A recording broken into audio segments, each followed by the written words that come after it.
الاستغفار. الاستغفار بل يزيد النعمة. الله أكبر. هل من دليل؟ هل من دليل؟ نعم نعم. فقلت استغفروا ربكم إنه كان غفارا. انظر إلى الثمرات بقى. طيب. يرسل السماء عليكم مدرارا ويمددكم بأموال وبنين ويجعل لكم جنات ويجعل لكم أنهارا. ما لكم لا ترجون الله وقارا. الله.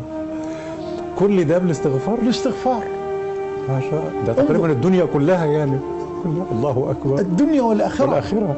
الدنيا والآخرة. الاستغفار بركاته عظيمة، بل هو أمان من أمانين لأهل الأرض. الاستغفار أمان من أمانين اثنين لا ثالث لهما لأهل الأرض. ما الثاني؟ وجود رسول الله صلى الله عليه وسلم. وما كان الله ليعذبهم وأنت فيهم، وما كان الله معذبهم وهم يستغفرون. الله. بس ضاع الأمان الأول. هو موجود بيننا بسنته، موجود بيننا بأبي وأمي وروحي بسنته. ما غاب عنا. وأنت فيهم يعني، وهو موجود. وأنت فيهم أي وأنت بشخصك موجود فيهم. وأنت بسنتك موجود فيهم بشرط أن يتبعوك ويقتفوا أثرك. سنت. نعم.